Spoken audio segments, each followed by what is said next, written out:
আসসালামু আলাইকুম। আশা করি আপনারা সকলে ভালো আছেন। আমাদের সাথে যারা যুক্ত আছেন, আমরা কিন্তু একটি একটি করতে করতে 4টা ক্লাস সম্পূর্ণ করেছি। ইনশাআল্লাহ আমরা সামনের দিনও প্রতিনিয়ত ক্লাস দিতে থাকবো এবং আমরা একসাথে প্রিপারেশন নেব ইনশাআল্লাহ। আজকে তাহলে আমরা কি করব? আপনার সাথে যারা যুক্ত থাকবেন ইনশাআল্লাহ আশা করি একটা ভালো কিছু করবেন এই আশায় বা প্রত্যাশাই করি। আজকে আমরা পড়ব হলো ইনকাম ট্যাক্সের বা আয়কর আইনের আয়ের যে খাতগুলি আছে সেই খাতগুলি নিয়ে আজকে আমরা আলোচনা করব বা আজকে আমরা শিখব। অবশ্যই যারা আমাদের সাথে যুক্ত আছেন অবশ্যই সাবস্ক্রাইব করবেন এবং কি শেয়ার করবেন, বন্ধুদের সাথে শেয়ার করবেন। এতে করে আপনার বন্ধু যারা আছে বা যারা আমাদের সাথে যুক্ত হতে চায় তাদের পক্ষে কিন্তু বিষয়টি সহজ হবে খুঁজে পেতে। তাহলে চলেন আজকে আমরা ইনকাম ট্যাক্সের যে বা আয়কর আইনের আয়ের যে খাতগুলি আছে সেই খাতগুলি সম্পর্কে আলোচনা করব বা সেই খাতগুলি সম্পর্কে আজকে আমরা বিস্তারিত মুখস্থ করে ফেলবো ইনশাল্লাহ। আমাদের সাথে যারা যুক্ত আছেন অবশ্যই কমেন্টে জানাবেন আপনাদের কোনো মন্তব্য থাকলে সেই বিষয়গুলি আমি অবশ্যই সুন্দরভাবে পরিবর্তন করার চেষ্টা করবো ইনশাল্লাহ। তাহলে আমরা চলেন আয়করের মোট আয়ের খাতসমূহ কি কি। 1 নম্বর কি লিখবো? আয়করের আয়করের আয়করের আয়করের মোট আয়ের খাত। এটা আমাদের একদম মুখস্থ থাকতে হবে যে আয়করের মোট আয়ের খাত যদি আমরা মুখস্থ না থাকে বা আমরা যদি না জানি তাহলে কিন্তু হবে না। আয়করের মোট আয়ের খাত কয়টি? অবশ্যই আমি জানি অনেকে জানেন আবার অনেকে জানেন না, বা জানলে আবার যদি পড়েন তাহলে সেই বিষয়টি আরো সুন্দর হবে। তাহলে কি লিখলাম? আয়করের মোট আয়ের খাত কয়টি? উত্তর আমাদের কি হবে? আয়করের আয়ের খাত হচ্ছিল মোট 60টি। মোট 60টি। তাহলে কি আয়করের মোট আয়ের খাত কয়টি? আয়করের মোট আয়ের খাত হচ্ছিল 60টি। আয়করের মোট আয়ের খাত হচ্ছিল 60টি। এর পরবর্তীতে চলেন যে আসলে কি কি। 1 নম্বর হচ্ছিল চাকরি হতে আয়। চাকরি হতে আয় 1 নম্বর হচ্ছিল চাকরি হতে আয়। 2 নম্বর হচ্ছিল এখানে লিখি 2 নম্বর হচ্ছিল আপনার ভাড়া হতে আয়। ভাড়া হতে আয় 3 নম্বর হচ্ছিল ভাড়া হতে আয়। 3 নম্বর হচ্ছিল আমার কৃষি হতে আয়। কৃষি হতে আয়। কৃষি হতে আয় 4 নম্বর হচ্ছিল আমার ব্যবসা বা পেশা। ব্যবসা বা পেশা। পেশা হতে আয়, এটা হচ্ছিল 4 নম্বর। 5 নম্বর হচ্ছিল আমার মূলধনী আয়। 1 2 3 4 5 মূলধনী আয়। মূলধনী মূলধনী আয়। 6 নম্বর হচ্ছিল আমার আর্থিক পরিসম্পদ হতে আয়। আর্থিক পরিসম্পদ হতে আয়। পরিসম্পদ হতে আয়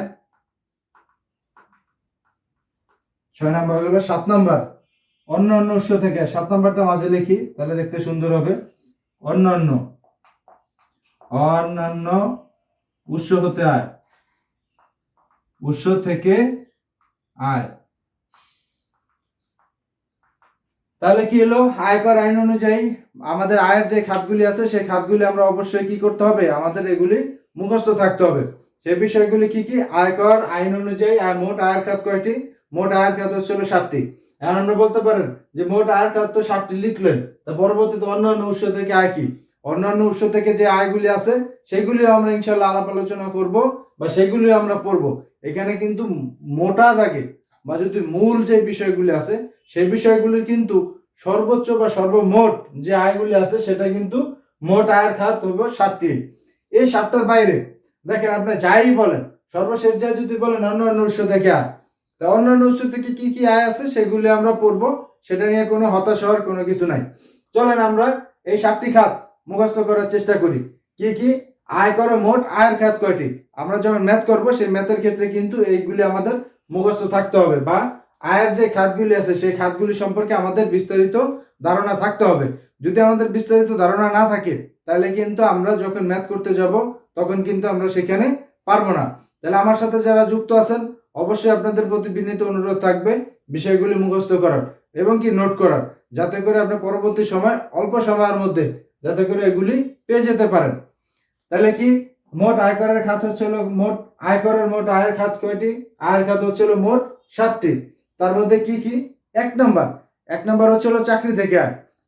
এক নাম্বার চাকরি থেকে আয়, 2 ভাড়া থেকে আয়, 3 কৃষি থেকে আয়, 4 ব্যবসা বা পেশা থেকে আয়, পরবর্তীতে হলো 5 নাম্বার মূলধনী আয়, 6 নাম্বার আর্থিক পরিসম্পত্তি থেকে আয়, 7 নাম্বার অন্যান্য অন্যান্য উৎস থেকে আয়। এগুলির কিন্তু আবার আলাদা আলাদা ভাবে কোটেশন আছে। সেটা কি, কোন কোন খাতে কি কি ভাড়া দিলে আয় হইব, কোন কোন হইলে আয় হইব, আর্থিক পরিসম্পদ কোনগুলো, এটার মধ্যে যেরকম মূলধনী আয়গুলো কি কি কাকে বলে, এবার চাকরি হতে আয় কাকে বলে, ভাড়া হতে আয় কাকে বলে, কৃষি হতে আয় কাকে বলে, ব্যবসা বা পেশা হতে আয় কাকে বলে, মূলধনী আয় কাকে বলে, আর্থিক পরিসম্পদ হতে আয় কাকে বলে, অন্যান্য উৎস থেকে আয় কাকে বলে, এই বিষয়গুলির কিন্তু আলাদা আলাদা ভাবে আবার সংজ্ঞা আছে, বা আলাদা আলাদা ভাবে প্রত্যেকটার মধ্যে আবার বেশ কয়েকটা আছে, যেগুলি আমাদের অঙ্কের মধ্যে দেওয়া থাকবো। আমাদের কিন্তু অঙ্কে দেওয়া থাকবে না মূলধনী আয় এত, আমাদের কিন্তু মূলধনী আয় যেটা সেটা আমাদেরকে বের করতে হবে। এরপর অন্যান্য উৎস থেকে যে আয়, অন্যান্য কোন কোন উৎস থেকে আয়, সেগুলি কিন্তু আমরা অবশ্যই করবো। তা আমরা কথা না বাড়িয়ে আশা করি এই প্রশ্নটা সবার হয়ে গেছে। তাই কি লিখলাম, যে আয়করের মোট আয়ের খাত কয়টি? আয়করের মোট আয়ের খাত হচ্ছিল 7টি। আয়করের মোট আয়ের খাত কয়টি? আয়করের মোট আয়ের খাত হচ্ছিল 7টি। আয়করের মোট আয়ের খাত কয়টি? আয়করের মোট আয়ের খাত 7টি। 1 নাম্বার কি? চাকরি হতে আয়। 2 নাম্বার কি? ভাড়া হতে আয়। 3 নাম্বার কি? কৃষি হতে আয়। 4 নাম্বার কি? ব্যবসা বা পেশা। এখানে কিন্তু দুইটা, একটা হচ্ছে ব্যবসা বা পেশা। ব্যবসা তো আমরা মনে করেন যে আমরা যারা মোটামুটি যারা ব্যবসা করি সেটা হচ্ছে ব্যবসা। পেশার ক্ষেত্রে যদি যায় তাহলে আমরা পেশা কিন্তু আমরা আলাদা। পেশা যারা অ্যাডভোকেট আছেন তাদের একটা পেশা, যারা ডাক্তার আছেন তাদের একটা পেশা, এরকম যারা যারা আছেন পেশা, কিন্তু পেশা থেকে আয় হলেও কিন্তু আপনার সরকারকে ট্যাক্স দিতে হবে। কোনোভাবেই কিন্তু বলা যাবে না যে আমি ট্যাক্স দিব না। সেটা কত বলছিলাম প্রথম ক্লাসে, 3,50,000 টাকা হলে সাধারণ ব্যক্তি, সেটা অবশ্যই মনে আছে। সেই গল্পে বা সেই ক্লাসে আমরা ফিরে যাব না। যাদের দেখার ইচ্ছা থাকে বা যাদের ইচ্ছা যে আসলে স্ল্যাবটা কি, তাহলে তারা 1 এবং 2 নাম্বার ক্লাসটি দেখার অনুরোধ থাকবে। 1 এবং 2 নাম্বার ক্লাসে সেটা উল্লেখ করা আছে। তাহলে আমরা কি বললাম, চাকরি হতে আয়, ভাড়া হতে আয়, কৃষি হতে আয়, ব্যবসা বা পেশা হতে আয়, মূলধনী আয়, আর্থিক পরিসম্পদ হতে আয়, আর হচ্ছে অন্যান্য উৎস থেকে আয়। তাহলে আমাদের 7টা আয় টোটালি মুখস্থ থাকতে হবে। আয়করের মোট আয়ের যে খাতসমূহ আছে সে আয়ের খাতগুলি আমরা এখানে বিস্তারিত উল্লেখ করলাম। আমরা কিন্তু ওইখানে পড়েছিলাম আয়কর রেয়াতের মধ্যে। আয়কর রেয়াতের হচ্ছিল আয়কর রেয়াত পাওয়া যাবে বা ছাড় পাওয়া যাবে দুইটি কারণে। একটা হচ্ছিল দান আর একটা হচ্ছিল বিনিয়োগ। বিনিয়োগের খাতগুলি আমরা পড়ছিলাম, এরপর দানের খাতগুলি পড়ছিলাম। আজকে কিন্তু আমরা ক্লাস 5-এ আমরা কিন্তু আজকে চলে আসছি যে আয়করের মোট আয়ের খাত কয়টি সেই বিষয়। তা আজকেও যেটা হয়েছে সেটা হচ্ছিল মোট আয়ের খাত যেগুলি আছে, মোট আয়ের খাত হচ্ছিল 7টি। ইতিমধ্যে আপনাদের আমার জানা মতো ইতিমধ্যে আপনাদের মুখস্থ হয়ে গেছে। কেননা আমি বারবার রিপিট করাতে অবশ্যই আপনি যদি নাও লিখেন, আপনি যেহেতু শুনতেছেন বা দেখতেছেন, এর মানে হচ্ছিল আপনার এতক্ষণে এটা মুখস্থ বা একটা ধারণা হয়ে যাওয়ার কথা। তাহলে কি সেটা চাকরি হতে হয়। 1 নাম্বার কি? চাকরি হতে আয় দিয়েছি। 2 নাম্বার ভাড়া হতে আয়। 3 নাম্বার কৃষি হতে আয়। 4 নাম্বার ব্যবসা বা পেশা হতে আয়। 5 নাম্বার মূলধনী আয়। 6 নাম্বার আর্থিক পরিসম্পদ থেকে আয়। 7 নাম্বার অন্যান্য উৎস থেকে আয়। এই প্রত্যেকটারই কিন্তু আলাদা আলাদা ভাবে আছে। আজকে কিন্তু আমরা মোটামুটি এই চাকরি হতে আয় যেটা আছে সেটা শেষ করার চেষ্টা করব। আমাদের ভিডিওটি অনেক লম্বা হবে এবং কি আমি কিন্তু একবার লিখে মুছে দিতে পারতাম। একবার পরে মুছে দিলে কি হতো যে আপনি হয়তো বা নোট করতেন না বা পড়তেন না। তাই আমি বারবার বলাতে এতটুকু সুবিধা হয়েছে। আপনার যদি একটু সময় যাইতেও আছে, আমি বুঝতে পারতেছি যে অনেকে বোরিং ফিল করবেন, কিন্তু আসলে বোরিং ফিল করলে হবে না। এটা আপনার ধৈর্য সহকারে দেখতে হবে এবং কি পড়তে হবে। সেটা কি? চাকরি হতে আয়, ভাড়া হতে আয়, কৃষি হতে আয়, ব্যবসা বা পেশা হতে আয়, মূলধনী আয়, আর্থিক পরিসম্পদ থেকে আয়, অন্যান্য উৎস থেকে আয়। তাহলে আমরা চলেন এর পরবর্তীতে যেটা আছে সেটা পড়ি। তাহলে আমাদের যদি প্রশ্ন আসে আয়করের মোট আয়ের খাত কয়টি? আয়করের মোট আয়ের খাত হচ্ছে 7টি। 1 নম্বর কি? চাকরি হতে আয়। 2 নম্বর কি? ভাড়া হতে আয়। 3 নম্বর কি? কৃষি হতে আয়। 4 নম্বর কি? 4 নম্বর হচ্ছে ব্যবসা বা পেশা থেকে আয়। 5 নম্বর কি? মূলধনী আয়। 6 নম্বর কি? আর্থিক পরিসম্পদ থেকে আয়। 7 নম্বর কি? অন্যান্য উৎস থেকে আয়। এই 7টা খাত আমরা একদম মুখস্থ করে ফেলবো, এতে কোনো ধরনের এখানে স্কিপ করার কোনো সুযোগ নেই। এরপরে চলেন 1 নম্বর আমরা লিখছিলাম কি চাকরি হতে হয়, তাহলে 1 নম্বর হচ্ছিল চাকরি হতে হয়, চাকরি হতে আয়। বুঝলাম চাকরি হতে হয়, কিন্তু আপনি কি জানেন চাকরি কাকে বলে? এই প্রশ্নটা যদি আমাদের আসে যে চাকরি কাকে বলে, তাহলে সেই ক্ষেত্রে কিন্তু আমাদের চাকরি কাকে বলে পরীক্ষার প্রশ্নতে আসতেই পারে, বা আমাদের জানা থাকতে হবে চাকরি কাকে বলে। চাকরি কাকে বলে যদি এই প্রশ্ন আসে, তাহলে এই প্রশ্নের উত্তর হবে আমরা যেহেতু ওইখানে পড়লাম কি যে মোট আয়ের খাত কয়গুলি, কোনগুলি, তাহলে আয়ের খাত পড়ছে হচ্ছিল মোট 7টা, তাই 7টির মধ্যে হচ্ছিল 1 নম্বর পড়ছে হলো চাকরি হতে হয়। তাহলে আসলে চাকরি কাকে বলে সেই বিষয়টা আমাদের জানা জরুরি, বা আপনি যদি জেনে থাকেন তাহলে তো আলহামদুলিল্লাহ, যদি না জানেন তাহলে চলুন জানি। তাহলে চাকরি হতে আয় হচ্ছে হলো নির্দিষ্ট নির্দিষ্ট নির্দিষ্ট কোনো পদে নিযুক্ত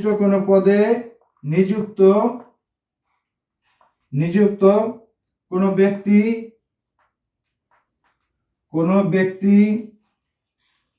কি লিখলাম, নির্দিষ্ট কোনো পদে নিযুক্ত কোনো ব্যক্তি তার সময়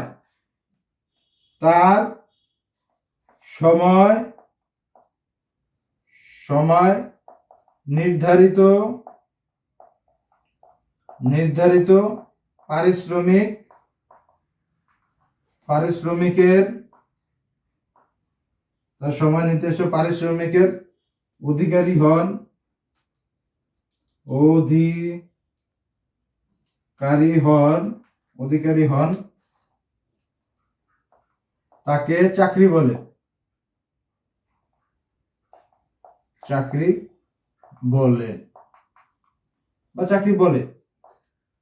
আমাদের আয়ের খাত হচ্ছিল প্রথম যে 1 নাম্বার, সেটা হচ্ছিল চাকরি হতে আয়। তাহলে চাকরি হতে আয়ের মধ্যে আমাদের প্রথম আমরা যে প্রশ্নটা জানতে চাইছি বা বুঝতেছি সেটা হচ্ছিল চাকরি কাকে বলে।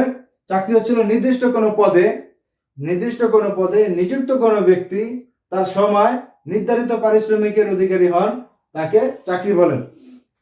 এখন যদি আমরা একটু বুঝতে চাই, সেটা হচ্ছিল নির্দিষ্ট কোনো পদে। আমাদের দেশে আমাদের সবাই জানি যে একটি চাকরি করলে তার একটা নির্দিষ্ট পদ থাকে, হয়তো তিনি যে কোনো একটা পদ থাকবে। সেটা হচ্ছে হলো আমরা যদি নিম্ন পদগুলি দেখি, অপারেটর থাকবে, এর পরবর্তীতে সুপারভাইজার থাকবে, এর পরবর্তীতে যদি সরকারি চাকরি বলেন এসি ডিসি যাই বলেন, প্রত্যেকজনের কি থাকবে, একটি করে পদ থাকবে। পদ পজিশন, এটাকে পদে কি পজিশন বলে। তাহলে যাকে এটা আমরা জানি নির্দিষ্ট কোনো পদে নিযুক্ত কোনো ব্যক্তি, এই একটা পদ থাকবে। আমরা বিভিন্ন সময় নিয়োগ বিজ্ঞপ্তিতে যে অনেকগুলি পদ দেখি, এই হচ্ছিল পদ।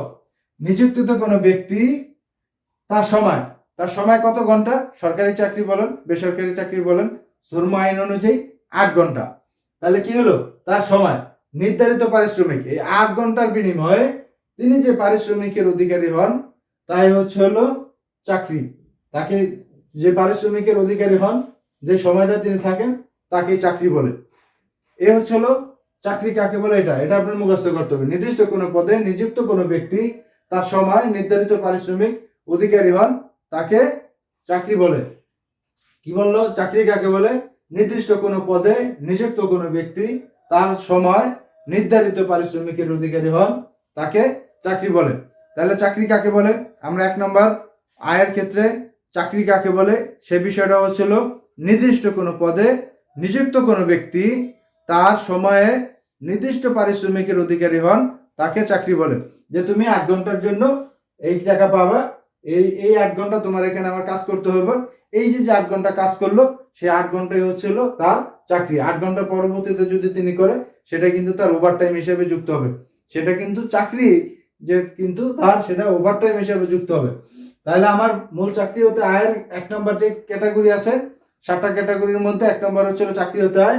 সেটা চাকরি কাকে বলে, নির্দিষ্ট কোনো পদে নিযুক্ত কোনো সময় নির্দিষ্ট কোনো পদে নিযুক্ত কোনো ব্যক্তি তার সময় নির্ধারিত পারিশ্রমিকের অধিকারী হন তাকে চাকরি বলে। তাই আমরা চাকরি বললাম, একটু আগে বললাম যে 8 ঘন্টা তিনি কাজ করবেন। 8 ঘন্টা কাজের বিনিময়ে কি পাবেন, তিনি অবশ্যই পারিশ্রমিক পাবেন। সেটাকে আবার কি বলে, সেটাকে বলা হয় হচ্ছিল বেতন। তাহলে বেতন কাকে বলে সেই বিষয়টাও কিন্তু আমাদের সুস্পষ্ট ধারণা থাকতে হবে। তাহলে আমাদের হচ্ছে হলো 3 নাম্বার, বেতন কাকে বলে। বেতন কাকে বলে, বেতন কাকে বলে সেটা হলো, বেতন হলো, বেতন অর্থ কর্মচারী কর্তৃক, উত্তর কি হবে, বেতন হলো কর্মচারী কর্তৃক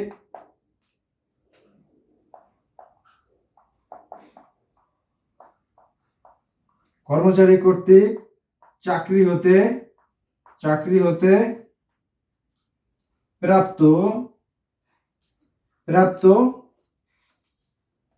যে কোনো প্রকৃতির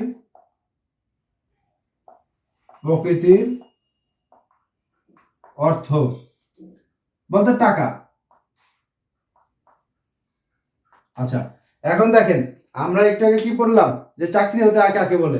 চাকরি হতে আয় কাকে বলে সেটা পড়ার পরবর্তীতে সেটা কি বললাম, যে নির্দিষ্ট কোনো ব্যক্তি নির্দিষ্ট কোনো পদে তার কি করবে, সময় দিবে, সময়ের বিনিময়ে তিনি যে পারিশ্রমিক অধিকারী হবেন সেটা হচ্ছে হলো চাকরি।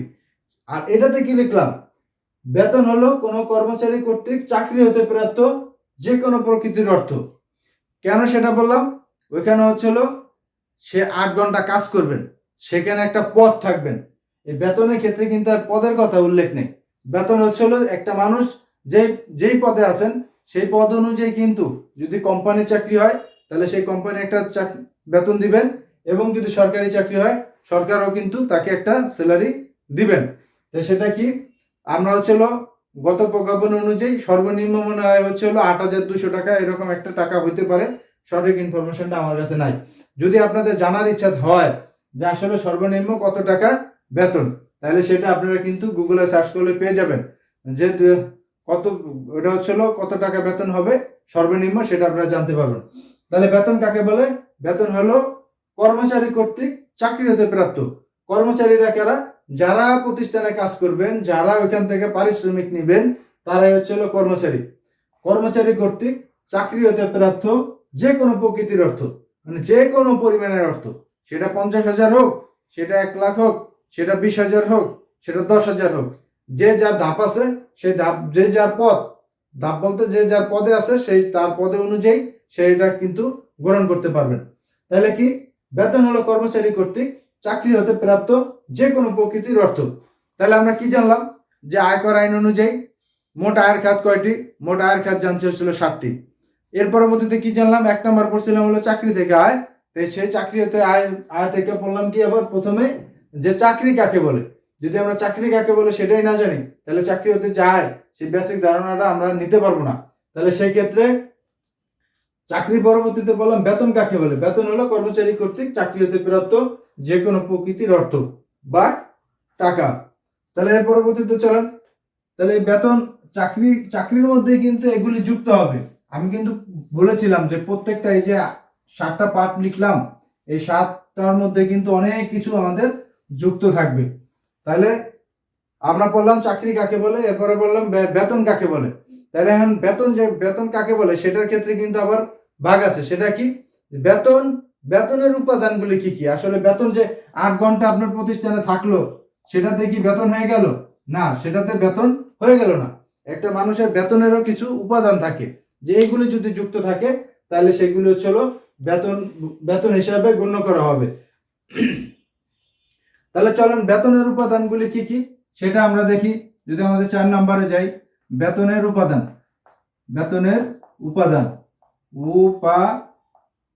উপাদান কি, বেতনের উপাদানগুলি কি কি। সেই ক্ষেত্রে আমাদের কি হবে, বেতন, একটা মানুষ যে 8 ঘন্টা কাজ করলেন, 8 ঘন্টা কাজের বিনিময়ে যে তাকে পারিশ্রমিক দেওয়া হলো, সেটাই যদি বেতন হয় তাহলে আমাদের কিন্তু হলো না। বেতন কিন্তু সে 8 ঘন্টা ওইখানে যে বসেও থাকতে পারে, তার পদ অনুযায়ী যদি সে বসে তাহলে তো আর হইলো না। বেতনেরও কিছু উপাদান থাকে। চলেন আমরা বেতনের উপাদানগুলি যাই না যাই, তাহলে কিন্তু আমাদের বুঝতে আরো সহজ হবে।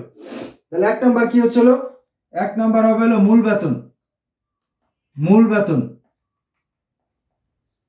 মূল বেতন কি, যে আপনার বেতন হচ্ছে হলো 20,000। সাপোজ ধরেন আপনার বেতন হচ্ছিল কি 20,000 টাকা, এটা হচ্ছিল আপনার মূল বেতন, যেটা আমরা সবসময় নিয়োগের ক্ষেত্রে দিয়ে থাকি বা নিয়োগের ক্ষেত্রে আমরা জেনে থাকি যে আপনার বেতন এত গ্রেডে এত হবে। এটা কিন্তু সরকারি চাকরির ক্ষেত্রে, বেসরকারি চাকরির ক্ষেত্রে কিন্তু এরকম গ্রেড উল্লেখ থাকে না।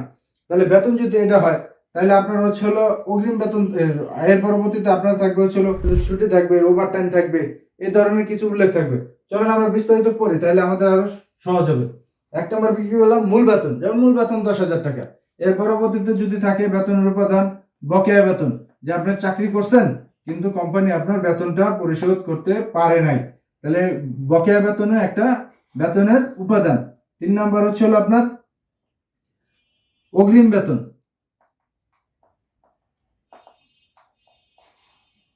অগ্রিম বেতন। 4 নম্বর হচ্ছে হলো আপনার 4 নম্বর হচ্ছে হলো উৎসব ভাতা। এখন আবার উৎসব কি সেটা আবার জানতে হবে। এটার মধ্যেও কিন্তু আবার আছে অগ্রিম বেতন, উৎসব ভাতা, সেটাও আপনাদের আলাদাভাবে বিস্তারিত দেওয়া আছে। 5 নম্বর হচ্ছে হলো ছুটি নগদায়ন। ছুটি নগদায়ন, নগদায়ন। এরপরে হচ্ছে হলো দাগ দিলাম, পরবর্তীতে হলো 6 নম্বর। 6 নম্বর হচ্ছে হলো ওভার টাইম। Over time. 7 নম্বর হচ্ছে হলো স্বীকৃত ভবিষ্যৎ তহবিল। স্বীকৃত ভবিষ্যৎ তহবিল।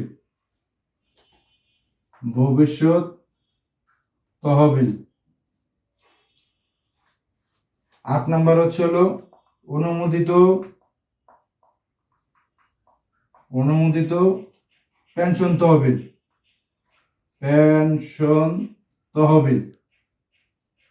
এগুলি হচ্ছে বেতনের উপাদান। আরো আছে কিনা সেটা জানার জন্য চলেন আমরা তাহলে বেতনের যে বিষয়টি আছে সেই বিষয়টি, আমার স্যারের যে বইটি আছে আইটিপি মাস্টার কর আইনজীবী নিবন্ধন পরীক্ষার প্রস্তুতি, এই বইটি অবশ্যই যারা যারা আইটিপি পরীক্ষা দিবেন তারা কিন্তু অবশ্যই জানেন। তাহলে চলেন এর বইয়ের মধ্যে ছিল স্যারে 43 বলতে 43 নম্বর পেজের মাঝামাঝি উল্লেখ করছেন বেতন কাকে বলে। সেটা হলো কর্মচারী কর্তৃক চাকরি হতে প্রাপ্ত যে কোনো প্রকৃতির অঙ্ক এবং নিম্নবর্ণিত বিষয় এর অন্তর্ভুক্ত হবে। আমরা কিন্তু বেতন কাকে বলে সে বিষয়টা কিন্তু এই প্রশ্নটার আগেই কিন্তু পড়েছিলাম। এখন হচ্ছে বেতনের উপাদানগুলি কি কি সেগুলি আমরা কিন্তু এখানে উল্লেখ করছি। তাহলে স্যার কি লিখছেন, যে কোনো বেতন। আমরা কি লিখছি, মূল বেতন। যে কোনো বেতন আমরা না লিখে লিখছি কি মূল বেতন। এর পরবর্তীতে যে কোনো বেতন, মজুরি বা পারিশ্রমিক, যে কোনো ভাতা, ছুটি ভাতা, ছুটি নগদায়ন, বোনাস, ফি, কমিশন, ওভারটাইম, অগ্রিম বেতন, আনুতোষিক, অ্যানুইটি, পেনশন বা এদের সম্পূরক, পারকুইজি, বেতন বা মজুরি পরিবর্তে প্রাপ্তি অথবা বেতন বা মজুরি অতিরিক্ত প্রাপ্তি, বেতন মজুরির পরিবর্তে প্রাপ্ত অথবা বোনাস মজুরি অতিরিক্ত অর্থ অন্তর্ভুক্ত। এগুলি আপনাদের যদি আরো বিস্তারিত পড়তে হয় তাহলে এটা 43 নম্বর পেজে আপনারা যা ভালো করে পড়তে পারেন। এটা হচ্ছে চাকরি হতে হয়। তাহলে আমরা কি বললাম যে বেতনের উপাদান কি কি, মূল বেতন, বকেয়া বেতন, অগ্রিম বেতন, উৎসব ভাতা, ছুটি নগদায়ন, ওভারটাইম, স্বীকৃত ভবিষ্যৎ তহবিল, অনুমোদিত পেনশন তহবিল ইত্যাদি। তাহলে আমাদের এখানে কি হলো, বেতনের উপাদান কি কি, বেতনের উপাদান পড়লাম আমরা হচ্ছে 8টি। কি কি, সেটা হচ্ছে মূল বেতন, সেটি কি পড়লাম মূল বেতন। এর পরবর্তীতে পড়লাম বকেয়া বেতন, এটা কিন্তু দেখেন মূল বেতন, বকেয়া বেতন, অগ্রিম বেতন, এরপরে উৎসব ভাতা, ছুটি নগদায়ন, এরপরে ওভারটাইম, স্বীকৃত ভবিষ্যৎ তহবিল, অনুমোদিত পেনশন তহবিল। এটি হচ্ছে আমার বেতনের উপাদান। এটা কিন্তু আমার চাকরি ক্ষেত্রে যে বিষয়গুলি আছে আমরা যখন ম্যাথ করতে যাব তখন কিন্তু এই বেতনের উপাদান যদি না জানা থাকে, আমার যদি বলা থাকে ওভারটাইম 20,000 টাকা বা ওভারটাইম 10,000 টাকা, তখন এই আয় যে কই যাইব সেটা যদি আমরা এখন থেকে না জানি তখন কিন্তু আর হবে না। বেতনের মধ্যে আরেকটা বিষয় হচ্ছে পারকুইজি। পারকুইজি কি, পারকুইজি হচ্ছে বেতনের অতিরিক্ত কোনো কিছু দেওয়া। যেমন প্রতিষ্ঠান বা মালিক পক্ষ অনেক সময় বেতনের অতিরিক্ত অনেক কিছু দিয়ে থাকে, তাহলে সেই বিষয়গুলি হচ্ছিল পারকুইজিট। তাহলে আমরা চলেন পড়ি পারকুইজিট কি। তাহলে এটা হচ্ছে মনে হয় 6 নম্বর পারকুইজিট।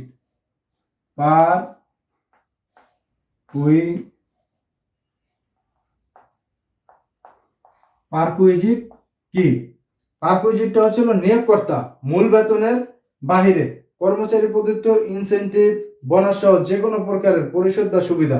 এটা হচ্ছে এক কথাতে হচ্ছিল আপনার প্রতিষ্ঠানে বা আপনি যে প্রতিষ্ঠানে চাকরি করবেন বা অন্য কেউ যদি কোনো প্রতিষ্ঠানে চাকরি করে সেই ক্ষেত্রে তার কোম্পানি বা তার মালিক যিনি তাকে নিয়োগ দিচ্ছেন তিনি মূল বেতনের বাহিরে যেই সুবিধা ওনাকে ওনাকে দেয়, বলতে আপনার বেতন আছে 20,000 টাকা কিন্তু আপনাকে কিছু বাড়তি সুযোগ সুবিধা দিয়েছেন, সেই ক্ষেত্রে সেটি হচ্ছিল পারকুইজিট।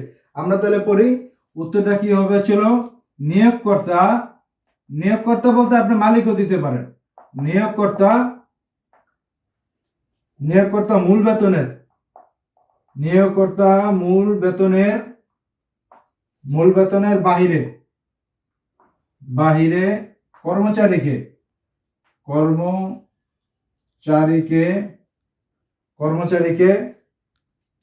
প্রদত্ত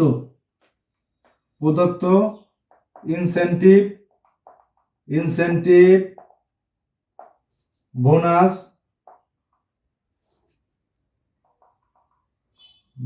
সহ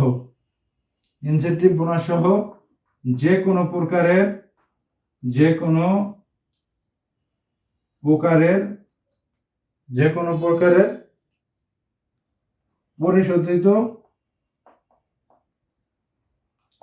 পরিশোধ বা সুবিধা।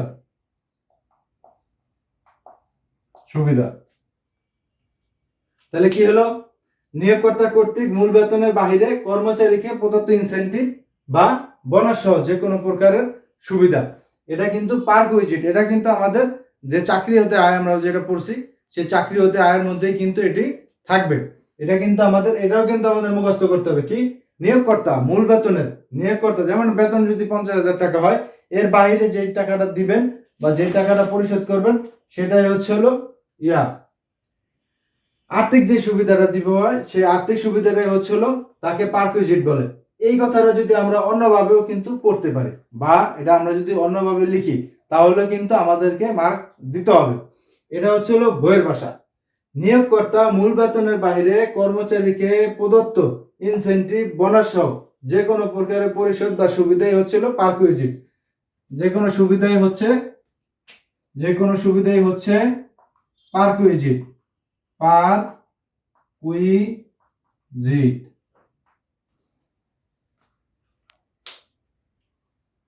তাহলে কি, নিয়োগকর্তা মূল বেতনের বাহিরে কর্মচারীকে প্রদত্ত ইনসেনটিভ বা বোনাস সহ যে কোনো প্রকারের পরিশোধ বা সুবিধা পারকুইজিট।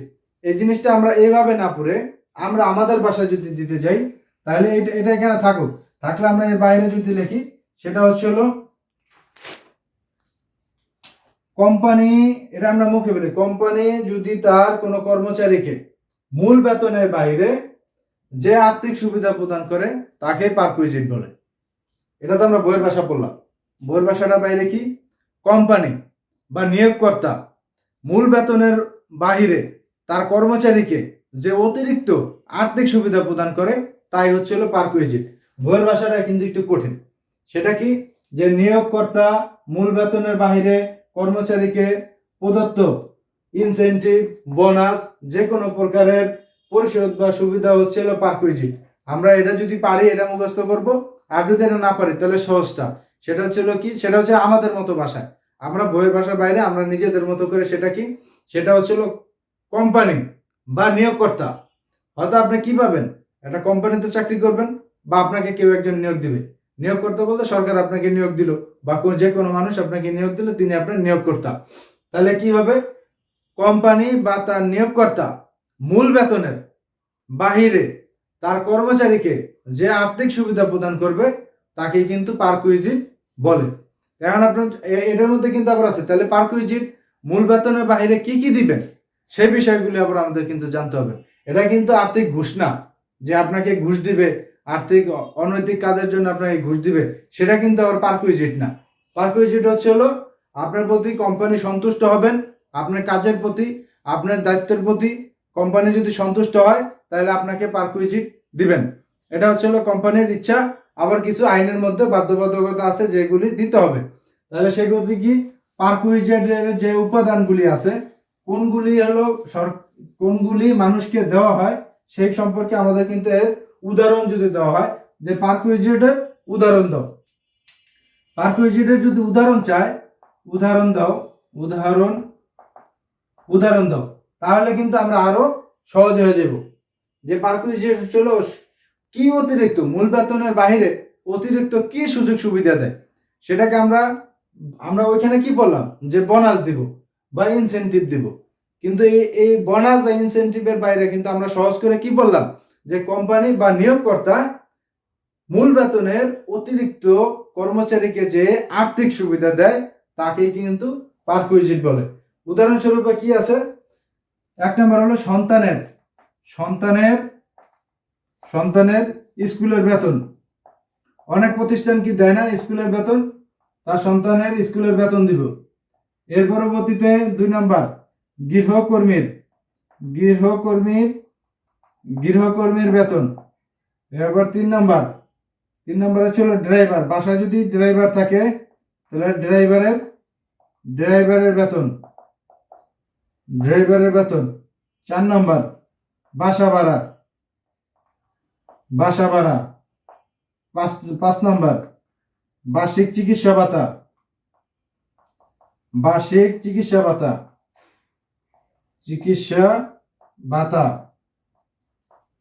এর পরবর্তীতে হলো বার্ষিক, এটা হচ্ছে 5 গেল। 6 নম্বর বার্ষিক মহার্ঘ ভাতা।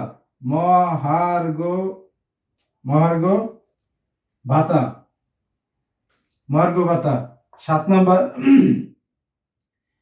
বোনাস, ইনসেনটিভ বা বোনাস। এখন বলতে পারেন এই দুটো এরকম কেন, আমাদের পরীক্ষার প্রশ্নতে ম্যাথের মধ্যে যদি আপনারা ম্যাথ করতে চান তাহলে সেখানে কিন্তু এরকম লেখা থাকতে পারে ইনসেনটিভ বা বোনাস, তখন আবার যাতে করে সমস্যা না হয় সেই ক্ষেত্রে কিন্তু এটা উল্লেখ করা হলো। তাহলে কি পারকুইজেটের উদাহরণ কি আমরা কিন্তু প্রথমে পড়ছিলাম, এটা কিন্তু চাকরি হতে আয়, চাকরির ক্ষেত্রে কিন্তু এগুলি আপনার জানতে হবে যে চাকরি হতে আয় সেটার মধ্যে কি কি হবে। সেটা কি পারকুইজেটের মধ্যে 1 নম্বর সন্তানের স্কুলের বেতন দিবে, এটা দিতে পারে, সরকারি স্কুলের বেতন দিবে, বাড়িতে গৃহকর্মী যদি থাকেন তার বেতন দিবে, ড্রাইভারের বেতন দিবে, বাসা ভাড়া দিবে, এর পরবর্তীতে বার্ষিক চিকিৎসা ভাতা দিবে, আবার্ষিক মহার্ঘ ভাতা দিবে, ইনসেনটিভ বা বোনাস দিবে। তাহলে আমাদের কি হলো পারকুইজিটটা কি আছে, আমরা কিন্তু উদাহরণের মাধ্যমে আরো সহজ হলাম, যদিও প্রথমে একটু ঝামেলা মনে হয়েছিল, এখন কিন্তু আর আপনাদের আশা করি ঝামেলাটা নেই। তাহলে পারকুইজেটের উদাহরণ কি, সন্তানের স্কুলের বেতন দিবে, গৃহকর্মীর বেতন দিবে, ড্রাইভারের বেতন দিবে, বাসা ভাড়া দিবে, বার্ষিক চিকিৎসা ভাতা দিবে, বার্ষিক মহার্ঘ ভাতা দিবে, ইনসেনটিভ দিবে। এগুলি হচ্ছে পারকুইজেটের উদাহরণ। তাহলে আমরা চলেন কয়েকবার পড়ি। পারকুইজেটটা কি আমরা কিন্তু কেউ ভুলার কথা না, পারকুইজেটটা কিন্তু আমরা সহজ করে পড়ছি, বইয়েরটা কিন্তু পড়িনি। বইয়ের বাইরে আমরা কি বললাম যে কোম্পানি বা নিয়োগকর্তা তার কর্মচারীকে মূল বেতনের বাইরে যে অতিরিক্ত সুবিধা প্রদান করবে তাকে হচ্ছে পারকুইজিট বলে। তাহলে কি হলো পারকুইজিটের উদাহরণ হিসেবে, এটা কি মূল বেতনের মধ্যে লেখা ছিল যে মূল বেতন 20,000 টাকা, এখানে স্কুলের বেতন দিব, এরকম কিন্তু লেখা ছিল না, ওটা কিন্তু মূল বেতনই। তাহলে আমাদের কি হলো সন্তানের স্কুলের বেতন দিবেন, এর পরবর্তীতে গৃহকর্মী থাকলে গৃহকর্মীর বেতন দিবেন, ড্রাইভার থাকলে ড্রাইভারের বেতন দিবেন, বাসা ভাড়া দিবেন, এর পরবর্তীতে চিকিৎসা ভাতা দিবেন। এই চিকিৎসা ভাতা হচ্ছে বার্ষিক, একবার পাবেন, চিকিৎসা ভাতা দিবে, বার্ষিক মহার্ঘ ভাতা দিবেন, ইনসেনটিভ দিবেন বা বোনাস দিবেন। এই হচ্ছে পারকুইজিট। আজকে কি আমরা ক্লাসটা শেষ করব নাকি আরো চলবে? আমি তো চাইছিলাম যে আজকে এই পর্যন্ত থাকলে আগামী ক্লাসে আমরা সরকারি যে চাকরি আছে বা বেসরকারি যে চাকরি আছে সেই ক্ষেত্রে আর একটু সহজভাবে যাতে করে হয় সেই ক্ষেত্রে আমরা লক্ষ্য রাখবো। তাহলে অবশ্যই যারা যারা আমাদের সাথে যুক্ত ছিলেন আপনাদেরকে অসংখ্য ধন্যবাদ। আমার এই পড়ার মধ্যে যদি কারো বুঝতে কোনো সমস্যা হয় নির্দ্বিধায় কমেন্টে জানাইতে পারবেন, যদি কোনো ভুল ত্রুটি হয় সেটাও জানাতে পারবেন, আরো বেটার যেভাবে করতে পারি সেটার লক্ষ্য রেখে আপনারা যদি কোনো মতামত দেন সেটা আমি অবশ্যই লক্ষ্য করব। অবশ্যই আপনাদের কাছে অনুরোধ থাকবে চ্যানেলটি সাবস্ক্রাইব করার এবং কি শেয়ার করার।